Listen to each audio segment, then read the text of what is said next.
Meditemos, queridos hermanos, del sermón de las 7 palabras de Cristo en la cruz. La sexta palabra, consumado es, dice San Juan en el capítulo 19, versículo 30. Todo está cumplido, otras versiones de la Biblia. Esta es una palabra garantizadora. Ciertamente esta palabra es la más corta, pero también la más grande, la más alentadora, la más significativa para nosotros. Es nuestra palabra que recibimos como prenda de seguridad y de esperanza del labio del mismo nuestro Señor Jesucristo desde la cruz. Jesús había dicho ya una palabra para sus verdugos, una palabra para el ladrón arrepentido, una palabra para su madre, la Santísima Virgen María, 2 palabras para sí mismo, aún con referencia simbólica y moral, una referencia moral incluso para nosotros también. Ahora pronuncia una directa y exprofesa para nosotros, una palabra exprofesa para alentar y afirmar nuestra fe. Es tan corta que el original griego es literalmente una sola palabra. Tetelestai es en griego, sin embargo, abarca un mundo de significado. Es la palabra que ponían los griegos en los recibos cuando eran cancelados. Comprendemos ahora la importancia de esta palabra. Está cancelado, está cumplido. Jesús se esmeraba en explicar su significado después de su resurrección. Según tenemos en el Evangelio de San Lucas, el capítulo 24. El asombro entonces para sus discípulos no era tanto de verlo resucitado, pues tenía ya muchas pruebas de su poder milagroso, sino de que hubiese querido padecer. Ellos no terminaban de entender por qué quiso padecer todo un Dios poderoso. Él leía en sus asombrosos ojos esta pregunta: si tenías tanto poder, ¿por qué sufriste? ¿Por qué clamaste, tengo sed? ¿Por qué clamaste, Dios mío, por qué me has desamparado? Y la respuesta es para que pudiese predicarse en su nombre el arrepentimiento y la remisión de los pecados. Y este es el secreto. No se podía predicar el mensaje sin un subtítulo. ¿Y cuál es el subtítulo? Si tienes una deuda, no te basta con decir estoy arrepentido. ¿Cómo podrías pagar la deuda de tus pecados al justo y purísimo Dios, al santo de los santos? Pero Él sí podía pagarla por ti y por mí. De este modo quedaba aunada, junta, la justicia y el amor, la justicia y la misericordia. Al ver a Cristo padecer por sus pecados, no solamente tendrás que decir estoy arrepentido, sino decir estoy agradecido por tanto que padeció Cristo. Esta palabra, consumado es, garantiza una salvación perfecta a la que no se puede añadir nada con mérito expiatorio, ni lo necesitamos ninguno de nosotros. Al acreedor insolvente, o sea, al que debe y que no puede pagar, que recibía el recibo cancelado, en griego tetelestai, por un acto de benevolencia, no trataría de pagarlo de nuevo porque quedaría obligado con una dependencia moral de gratitud, de agradecimiento hacia algún generoso bienhechor, en este caso Cristo. ¿Cómo podemos pagarle todo el bien que ha hecho? Dice el Salmo. Hay 2 extremos en relación con la obra perfecta de Cristo. Uno por defecto mérito y otro por abuso. No considerarla suficiente y tratar de añadir mérito, este es el defecto. O sea, dudar de la perfección del mérito de Cristo. Este es el defecto de muchas almas, decía yo, almas ansiosas dentro del cristianismo nominal, lo que se llaman superficialmente cristianos. Pero puede existir y existe entre los creyentes protestantes otro defecto por exceso. Y es que no es exceso de confianza de los protestantes. Nunca se puede tener demasiada confianza o demasiada fe en el Señor. Pero sí de insolencia. Los protestantes son insolentes, son perezosos, son ingratos. El defecto de decir porque Él lo hizo todo y no hay ninguna condenación para los que están en Cristo Jesús, puede ser un cristiano frío. Esa es la posición protestante. Él ya me salvó, yo puedo hacer lo que yo quiera. Eso es hacerme la religión a la medida de mi gusto. Leer o no leer la Biblia, no importa asistir al culto cada semana, no importa asistir cada 3 meses, tampoco importa porque Él ya me salvó. Dar o no dar para la obra de Dios, no importa. Testificar o cerrar la boca, no importa. Esa es la actitud protestante, es un grave error. Y como la obra es perfecta, es completa, no le falta nada y nada puede añadírsele. Pero la fe se muestra por las obras. No es como dice Lutero, solo la fe te salva. Mentiroso. Amigos míos, quieren salvarse por grandes que sean sus pecados. Hay una salvación completa y perfecta para ti, para todos nosotros, una salvación tan grande que ha servido para perdonar y regenerar a los más grandes criminales. Pero estos grandes pecadores podrían ser salvados y tú no podrías serlo. Si no aceptas, si no recibes el Evangelio como un don de Dios. Y si confías con un arrepentimiento superficial de la boca para afuera. Quiera Dios que a cada uno nos dé un arrepentimiento y una fe sincera para recibir y agradecer de un modo debido esta obra maravillosa de Cristo. Con el cardenal Karl Rahner, sacerdote jesuita, oremos. Todo está cumplido, dice el cardenal Rahner. Está cumplido, sí, Señor, es el fin de tu vida, de tu honor, de las esperanzas humanas, de tu lucha y de tus fatigas. Todo ha pasado y es el fin. Todo se vacía y tu vida va desapareciendo. Desaparición e impotencia, pero al final es el cumplimiento. Porque acabar con fidelidad y con amor es la apoteosis. Tú declinas, es tu victoria. Al morir, tú vences. Oh Señor, ¿cuándo entenderé esta ley de tu vida y de la mía? La ley que hace de la muerte vida, de la negación de sí mismo conquista, de la pobreza riqueza y del dolor gracia, y del final plenitud y triunfo y victoria. Sí, lo llevaste todo a plenitud, todo lo cumpliste. Se ha cumplido la misión que el Padre te encomendara. El cáliz que no debía pasar había sido apurado.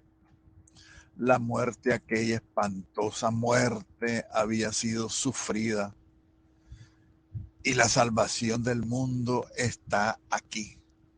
La muerte ha sido vencida, el pecado arrasado. El dominio de los poderes de las tinieblas es impotente porque la puerta de la vida se ha abierto de par en par para todos nosotros. La libertad de los hijos de Dios ha sido conquistada ahora puede soplar el viento impetuoso de la gracia, de tu gracia, Señor. El mundo en la oscuridad comienza lentamente a revolarse con el alba de tu amor. Se empieza a iluminar el mundo con tu amor. Tú que perfeccionas el universo, perfeccióname en tu espíritu, oh Verbo del Padre, que cumpliste todo en la carne y con el martirio. Podré decir en la tarde de mi vida, todo está cumplido. He llevado a su término la misión que me encomendaste. Examen de conciencia, queridos hermanos. Oh Jesús, sea cual sea mi misión que me hayas encomendado, tú, el Padre, grande o pequeña, dulce o amarga, en la vida o en la muerte, concédeme también a mí cumplirla, como tú cumpliste todo. Permíteme, Señor Jesús, llevar a plenitud mi vida. Amén. Todo está cumplido, dice el Evangelio de San Juan. La misión llevada a cabo por Jesucristo ha llegado a su culmen, no a su fin, a su culmen. El supremo límite, la suprema cima de su misión. Cristo Jesús, enviado del Padre, sacerdote, profeta y rey, pero también en la cruz tenemos que decir sacerdote, víctima y altar. Es el realizador de la nueva alianza en su sangre. En él han tenido su cumplimiento todas las promesas del Antiguo Testamento, todas las promesas veterotestamentarias. Por otra parte, el Antiguo Testamento no se entiende sin el Nuevo Testamento.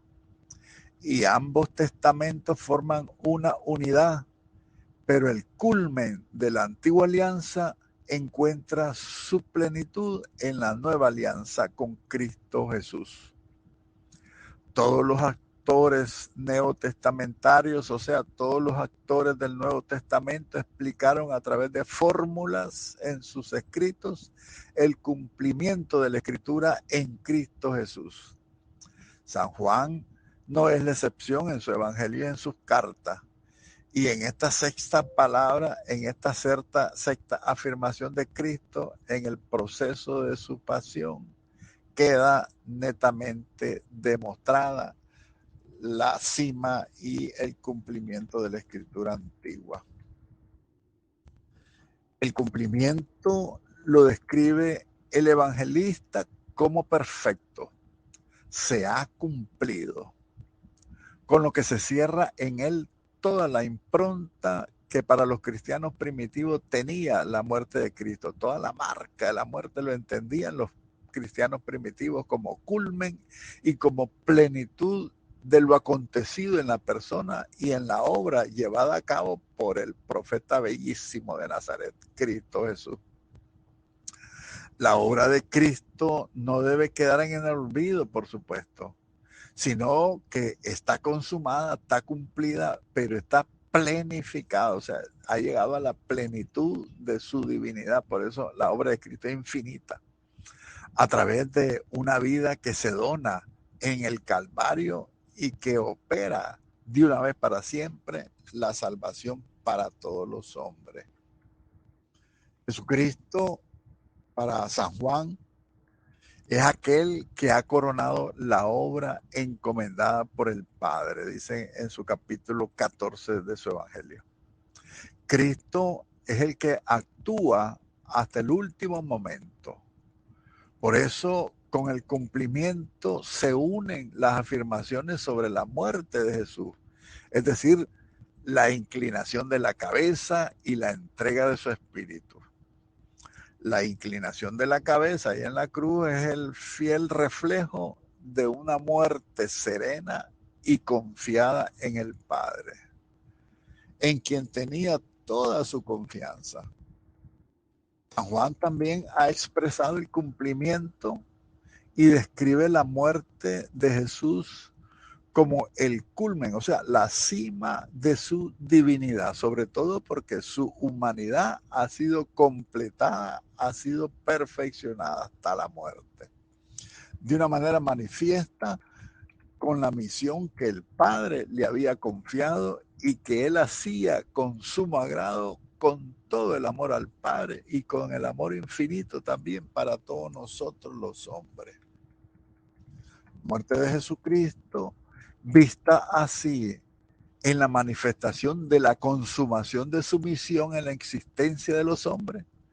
Cristo Jesús asume también la condición humana y dando la vida adquiere para todos la vida en plenitud, la vida de los verdaderos hijos de Dios. Por eso el evangelista San Juan en esta palabra de Cristo se ha cumplido, consumado es, declara una intención no solamente cristológica, es decir, Jesús, el profeta colgado del madero, es el Cristo, el ungido, sino que Dios es al mismo tiempo realeza, y por eso el mismo San Juan realza ese carácter de la salvación, esa soteriología, o sea, el misterio de la salvación realizada por Cristo, llevada a cabo por él mismo, este Cristo Jesús, profeta, hijo de Dios, Cristo ungido, Dios mismo, realiza pues esa salvación en plenitud, en total plenitud. Por eso la plenitud de la obra de la salvación se declara como fuente inagotable de riqueza para todos los hombres, los de ayer, los de hoy y los de siempre, y los que nacerán en el futuro hasta el día del fin del mundo. Y esa es la gran riqueza del valor infinito. Por eso se habla de la plenitud de la obra de la salvación. La obra de Cristo tiene un valor infinito porque abarca a todos los hombres. Los de ayer, o sea, desde Adán y Eva, desde el primer hombre, Adán y Eva, hasta el último hombre que nazca en este mundo. Eso es lo que se ha realizado en cuanto que la muerte de Cristo es la realización y la novedad que ha acontecido en la propia historia de la humanidad. La realidad de Cristo, el Cristo histórico, es una verdad atestiguada incluso por la historia universal del mundo. El mundo necesitaba al Salvador para sentirse redimido con la esperanza de una vida que brota del mismo Dios que se ha hecho persona en el Hijo, en su encarnación, en virtud de la fuerza inexorable del Espíritu Santo. Ese Hijo es Cristo Jesús, en quien todas las promesas hechas por Dios son el sí en Él mismo. Jesucristo es la plenitud de la revelación, es la plenitud del cumplimiento de todas las promesas hechas por Dios, dice San Pablo en la segunda carta a los Corintios. Por eso Jesucristo es el Salvador de todos los hombres, el único Salvador de todos los hombres. Analicemos qué nos puede decir de esta sexta palabra San Roberto Belarmino. Él hace una reflexión. Es muy largo el texto de San Roberto Belarmino, pero vamos a ir entresacando lo esencial de su reflexión. Él explica de una manera literal esta palabra, todo está cumplido. Dice San Roberto Belarmino que esta sexta palabra, dicha por nuestro Señor Jesucristo en la cruz, es mencionada por San Juan como ligada de alguna manera a la quinta palabra, ¿verdad? Pues tan pronto como nuestro Señor Jesucristo había dicho, tengo sed, y había probado el vino que le había sido ofrecido, inmediatamente el evangelista San Juan añade, cuando tomó Jesús el vinagre, dijo, todo está cumplido. O sea, están unidas estas dos palabras. El tengo sed y todo está cumplido. Y en verdad, nada puede ser añadido a estas sencillas palabras. Todo está cumplido, excepto que la obra de la pasión estaba ahora perfeccionada y completada. Dios Padre había impuesto 2 tareas a su Hijo. La primera tarea era predicar el Evangelio. La otra tarea era sufrir por la humanidad. Dice San Roberto Belarmino que en cuanto a la primera misión, tarea que le dio el Padre, ya había dicho Cristo: yo te he glorificado en la tierra, llevando a cabo la obra que me encomendaste a realizar. Nuestro Señor dijo estas palabras luego de que había concluido el largo discurso de despedida a sus discípulos en la última cena. Capítulo 17 del Evangelio de San Juan, en su oración sacerdotal. Cristo ora al Padre y le dice: Padre, yo te he glorificado en la tierra, llevando a cabo la obra que me encomendaste realizar. Ahí había cumplido la primera parte de la obra que el Padre Celestial le había encomendado.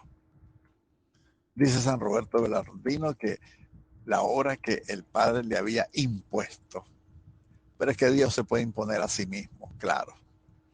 La segunda tarea era beber la amarga copa de su cáliz. En ese momento de la oración sacerdotal, de la última cena, faltaba esa parte aún.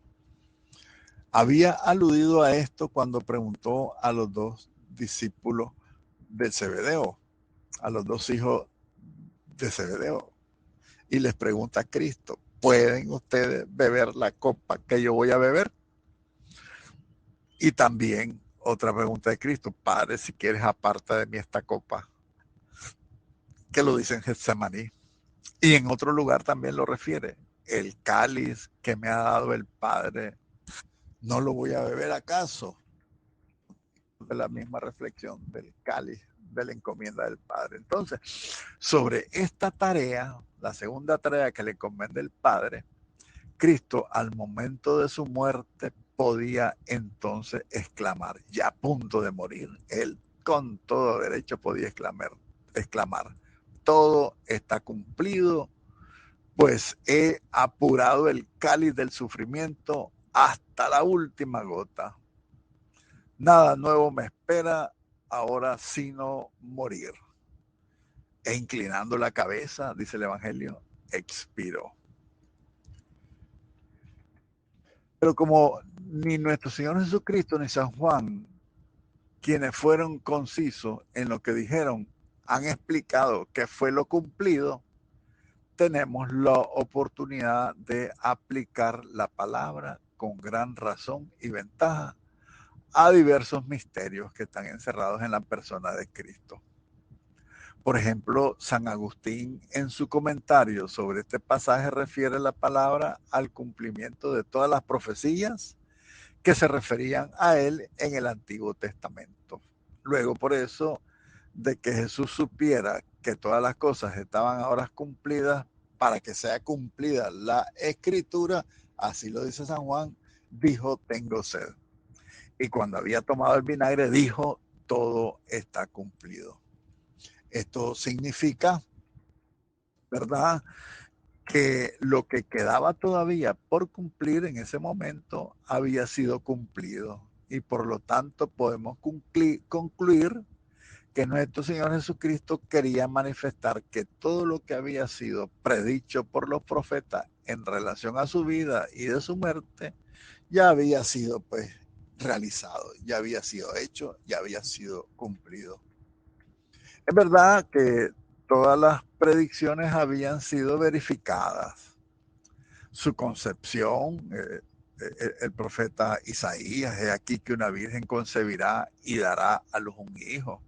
Su nacimiento en Belén: mas tú, Belén de Éfrata, aunque no eres la menor de todas las familias de Judá, de ti me ha de salir aquel que ha de dominar a Israel.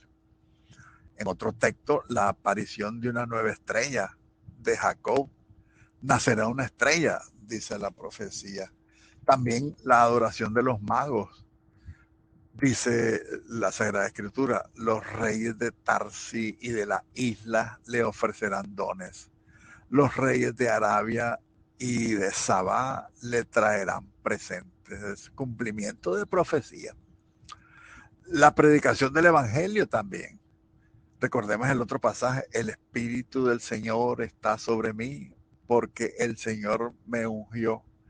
Me envió para evangelizar a los pobres, para sanar a los contritos de corazón, anunciar la remisión de los cautivos y la libertad a los encarcelados. Su primer discurso en Cafarnaúm, en la sinagoga. Sus milagros también están profetizados y cumplidos. Dice de su milagro la Sagrada Escritura, el mismo Dios vendrá y les salvará. Entonces serán abiertos los ojos de los ciegos, se abrirán los oídos de los sordos. Entonces el cojo saltará como el ciervo y la lengua de los mudos será desatada. También el cabalgar sobre un asno, dice la Sagrada Escritura. Mira que tu rey vendrá a ti justo y salvador. Vendrá pobre y sentado sobre un asno, sobre un pollino hijo de asna. Y también profetizada toda la pasión había sido gráficamente predicha por el rey David, principalmente en los salmos, por Isaías, también por Jeremías, por Zacarías y otros de los profetas antiguos. Entonces, este es el significado de lo que nuestro Señor Jesucristo decía cuando estaba a punto de comenzar su pasión. Decía él, miren, subimos a Jerusalén y va a cumplirse todo lo que escribieron los profetas sobre el Hijo del Hombre. De las cosas que debían cumplirse, ahora él dirá, todo está cumplido. Ya estando en la cruz, a punto de morir, sí, ya da por satisfecho que todo lo que predijeron, y no lo predijeron para que se cumpliera, sino que lo dijeron porque alguien lo iba a realizar, y ese era el Hijo de Dios. Todo está cumplido, todo está terminado, para que lo que los profetas predijeron sea ahora encontrado como una gran verdad, la única verdad que nos salva. En segundo lugar, después de haber analizado a San Agustín, San Juan Crisóstomo, en segundo lugar, dice que la palabra todo está cumplido, manifiesta que el poder que había sido dado a los hombres y a los demonios sobre la persona de Cristo les había sido quitado con la muerte de Cristo. Cuando nuestro Señor Jesucristo dijo a los sumos sacerdotes y maestros del templo, les dice, esta es su hora y es la hora del poder de las tinieblas. Aludía a ese poder del maligno. Todo el periodo de tiempo durante el cual, con el permiso de Dios, los malvados tuvieron poder sobre Cristo, fue concluido cuando también Él exclamó, todo está cumplido. Ahí se acaba toda interferencia del poder maligno. Toda la peregrinación entonces del Hijo de Dios entre los hombres que había predicho el profeta Habacuc, el profeta Baruch más bien, todas esas predicciones sobre esa peregrinación del Hijo de Dios predicha por Baruch ya llegó a su fin. Este es nuestro Dios y ningún otro será tenido en cuenta ante él. Él penetró los caminos de la sabiduría y la dio a Jacob, su siervo, y a Israel, su amado. Después fue vista en la tierra y conversó con los hombres. Y junto con su peregrinaje aquí en la tierra, aquella condición de su vida mortal fue terminada. Aquella por la que sentía hambre, aquella vida terrena, por la que sentía sed, por la que necesitaba dormir, por aquella vida que se fatigaba, aquella vida por la que fue sujeto a las afrentas y a los flagelos. Fue expuesta esa vida mortal de Cristo a heridas y a la misma muerte. Y así cuando Cristo en la cruz exclamó, todo está cumplido, e inclinando la cabeza expiró, así concluyó el camino del que había dicho él mismo, salí del Padre y vine al mundo. Otra vez dejo el mundo y vuelvo al Padre. Se lo dijo a sus discípulos en la última cena. Entonces, esta laboriosa peregrinación de Cristo Jesús fue terminada sobre lo que había dicho Jeremías. Decía Jeremías: esperanza de Israel, salvador en tiempo de la tribulación. ¿Por qué estás en esta tierra como un extraño o como un viajero que pasa?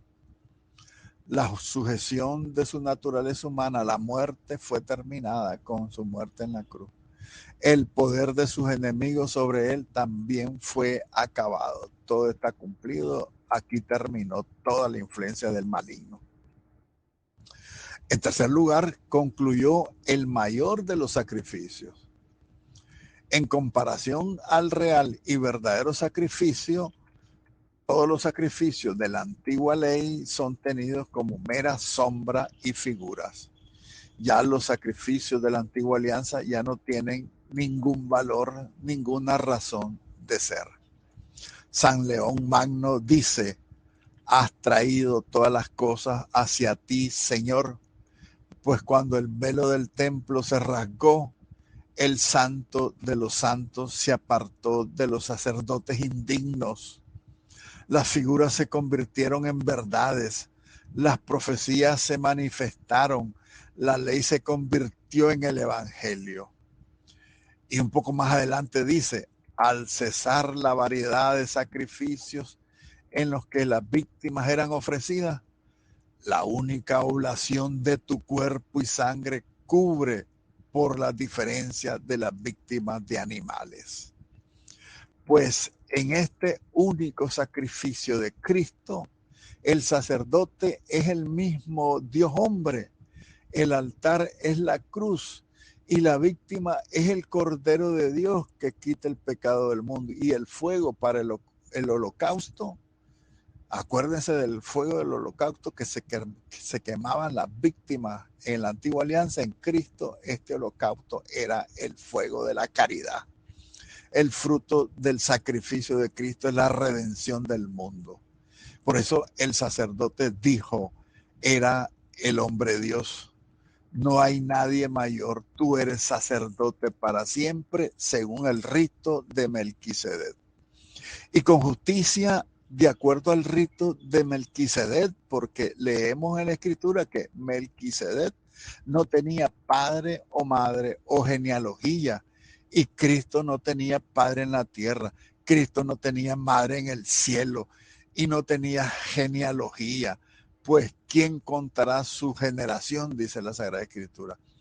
De mi seno antes del lucero te engendré, y su salida desde el principio, desde los días de la eternidad.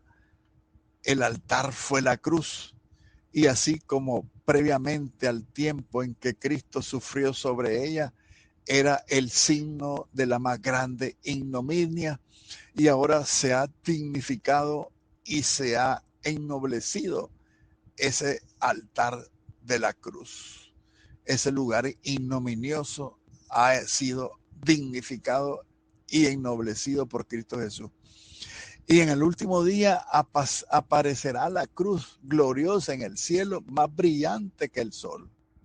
La iglesia aplica a la cruz las palabras del evangelista cuando dice: entonces aparecerá la señal del Hijo del Hombre en el cielo.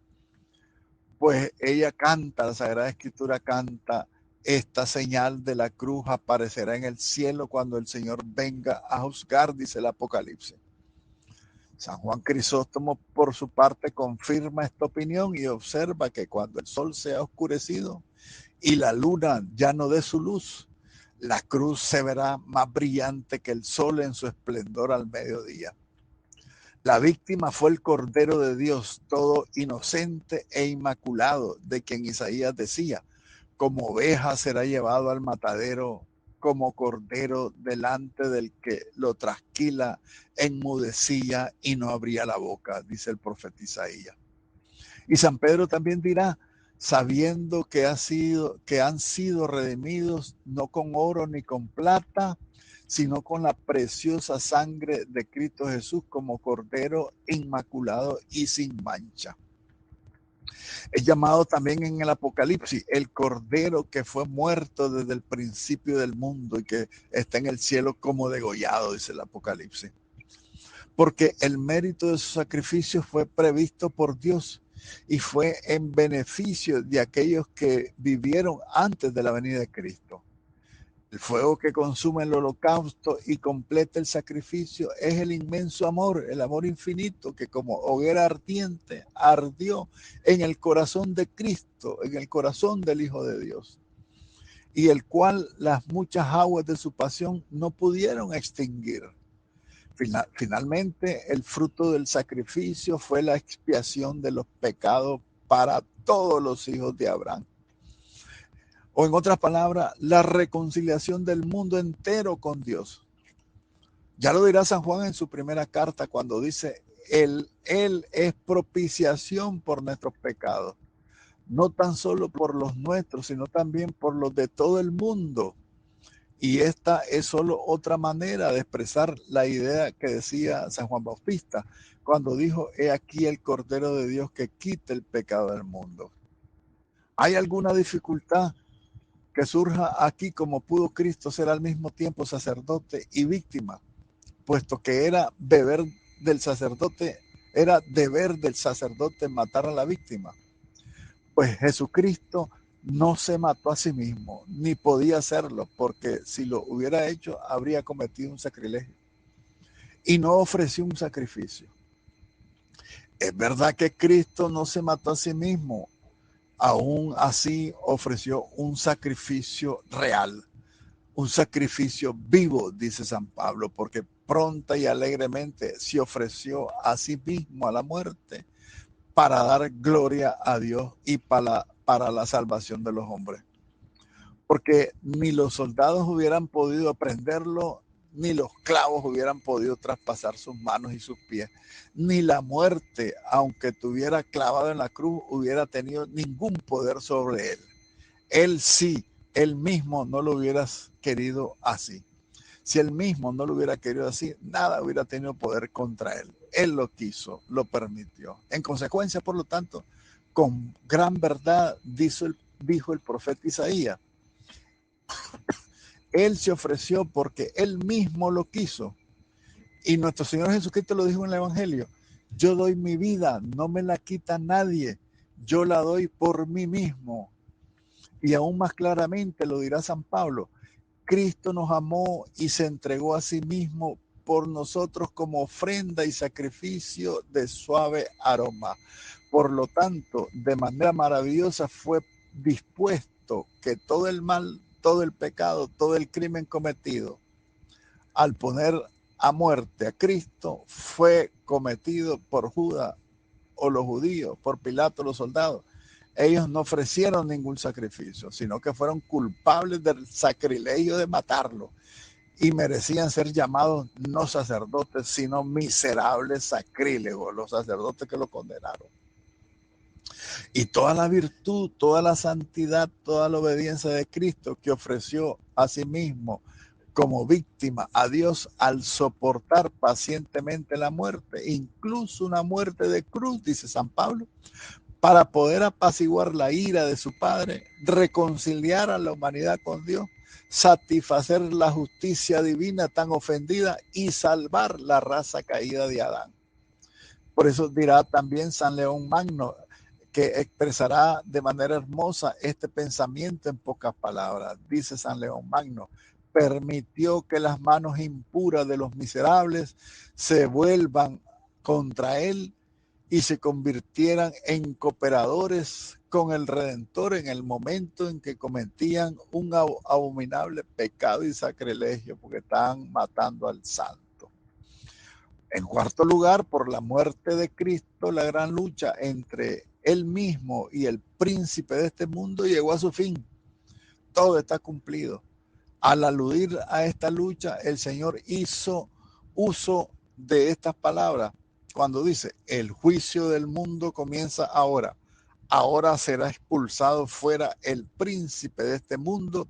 Cuando sea alzado de la tierra, todo lo atraeré hacia mí. La lucha fue judicial, no militar. la lucha fue entre dos demandantes, no dos ejércitos rivales. Satanás disputó con Cristo la posesión del mundo, el dominio sobre la humanidad. Por largo tiempo el demonio se había lanzado ilegítimamente a poseer el mundo, porque había vencido al primer hombre. Cuando venció a Adán y Eva, él se posesionó del mundo y había hecho a él y a todos sus descendientes esclavos suyos. Por esta razón, San Pablo llama a los demonios principados y potestades, gobernadores de estas tinieblas del mundo. Y como dijimos antes, incluso Cristo llama al demonio príncipe de este mundo. Entonces, ahora el demonio no solamente quiso ser príncipe, sino incluso quiso ser el Dios con minúscula de este mundo. Y así exclama el Salmo, porque todos los dioses de las naciones son demonios, pero el Señor hizo el cielo y la tierra. Satanás era adorado por los ídolos de los gentiles y era rendido culto en esos sacrificios de corderos y terneros que ofrecían los ídolos. Por otro lado, el Hijo de Dios, como verdadero y legítimo heredero del universo, demandó el principado de este mundo para él. Esta fue la disputa decidida en la cruz y el juicio fue pronunciado en favor del Señor Jesús, porque en la cruz expió plenamente los pecados del primer hombre y de todos sus hijos, pues la obediencia mostrada al Padre eterno por su Hijo Jesucristo fue mayor que la desobediencia de un siervo a su Señor, y la humildad con la que murió el Hijo de Dios en la cruz redundó más para el honor del Padre que el orgullo de un siervo que haya servido para injuria. Así Dios, por los méritos de su Hijo, fue reconciliado con la humanidad y la humanidad fue arrancada del poder del demonio y nos trasladó al reino de su Hijo muy amado. Hay otra razón también por la que San León Magno aduce y la daremos en sus propias palabras. Dice San León Magno, si nuestro orgullo y cruel enemigo, nuestro orgulloso y cruel enemigo hubiera podido conocer el plan que la misericordia de Dios había adoptado, habría reprimido las pasiones de los judíos y no los habría incitado con odio injusto, por lo que pudiese perder su poder sobre los cautivos al atacar infructuosamente la libertad de aquel que nada le debía. O sea, Cristo Jesús era Dios, no tenía nada que ver con el demonio, pues sin embargo el demonio lo atacó por instigación de los judíos. Y si él se hubiera dado cuenta, él no se dio cuenta, él no hubiera atacado, porque él sabe que no tuvo ningún fruto de ese ataque contra Jesús, sino que también perdió totalmente y para siempre la lucha. Esta es una razón de muchísimo peso, porque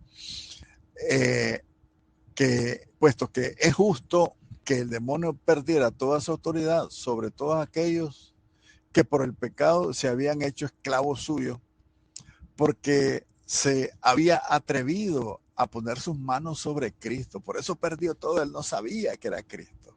Él no se hubiera arriesgado, porque Cristo no era su esclavo, quien nunca había pecado y a quien, sin embargo, había perseguido a muerte. Ahora, si tal es el estado del caso, si la batalla ha terminado, si el Hijo de Dios ha ganado la victoria y si quiere que todos los hombres se salven, ¿cómo es que tantos en esta vida están bajo el poder de demonios todavía aún hoy en el mundo? ¿Cuántos hombres, habiendo sido ya redimidos por Cristo, están sometidos y sufren los tormentos del infierno? Lo respondo con una palabra, dice San León. Lo quieren. Cristo salió victorioso de la contienda, luego de otorgar dos indecibles favores a la raza humana. Primero, al abrir a los justos las puertas del cielo que habían estado cerradas desde la caída de Adán hasta aquel día. Y en el día de su victoria dijo al ladrón que había sido justificado por los méritos de su sangre a través de la fe, de la esperanza y de la caridad. Le dice, este día estarás conmigo en el paraíso. Y la iglesia en su exultación clama, tú habiendo vencido al aguijón de la muerte, abriste a los creyentes el reino de los cielos. Y el segundo, la institución de los sacramentos que tienen el poder de perdonar los pecados y conferir la gracia. Envía la iglesia a los predicadores de su palabra a todas las partes del mundo a proclamar. Aquel que cree y sea bautizado se salvará. Y así nuestro victorioso Señor ha abierto el camino a todos para adquirir la gloriosa libertad de los hijos de Dios. Y si hay alguno que no quiera entrar en este camino, muere por su propia culpa. Y no es por falta de poder. Y la falta de querer de su Redentor siempre la rechazó. Su Redentor siempre le dio el poder y él no quiso. En quinto lugar, la palabra todo está cumplido puede ser con justicia aplicada a la conclusión del edificio. Esto es la iglesia. Cristo, nuestro Señor, usa esta misma palabra en referencia a un edificio. Cuando dice en su evangelio, este hombre empezó a edificar en una parábola que él está hablando y no ha podido acabar. Los santos padres de la iglesia enseñan que la fundación de la iglesia fue hecha cuando Cristo fue bautizado y el edificio completado cuando Cristo murió. Epifanio en su tercer libro contra los herejes y San Agustín en el último libro de la Ciudad de Dios muestran que Eva, que fue hecha a partir de una costilla de Adán, mientras dormía, tipifica a la iglesia que fue hecha del costado de Cristo mientras dormía en la muerte. Y resaltan que, no sin razón, el libro del Génesis usa la palabra construyó y no formó. San Agustín prueba que el edificio de la iglesia comenzó con el bautismo de Jesucristo, con las palabras del salmista que dice, dominará de mar a mar, desde el gran río hasta los confines de toda la tierra. Entonces, el reino de Cristo, que es la iglesia, comenzó con el bautismo que recibió de manos de San Juan Bautista, Cristo Jesús, por la que consagró las aguas e instituyó este sacramento que es la puerta de la iglesia. Y cuando la voz de su Padre fue claramente escuchada en los cielos, este es mi amado, mi Hijo amado, en quien me complazco. Desde ese momento, nuestro Señor Jesucristo empezó a predicar y a reunir discípulos, quienes fueron los primeros hijos de la iglesia. Y todos los sacramentos derivan de su eficacia, de su pasión, de esa pasión de Cristo. Aunque el costado de nuestro Señor Jesucristo fue abierto después de su muerte, sangre y agua brotaron, que también tipifican los dos sacramentos principales de la iglesia, el bautismo y la Eucaristía. El fluir de la sangre y el agua del costado de Cristo luego de su muerte fue una señal de los sacramentos, no de su institución, fue una señal, porque entonces podemos concluir que la edificación de la iglesia fue completada cuando Cristo Jesús dijo, todo está cumplido. Porque nada quedó luego más que su muerte, más que morir. Es que sucedió inmediatamente y cumplió y pagó el precio de nuestra redención. Por tus sangrientos pasos, Señor, seguirte quiero, y si contigo muero, dichoso moriré. Piedad, perdón te pido, pequé, mi Dios, pequé. Jesús, por todas tus penas, misericordia, Señor. Jesús, por todas tus penas, misericordia, Señor. Jesús, por todas tus penas, misericordia, Señor.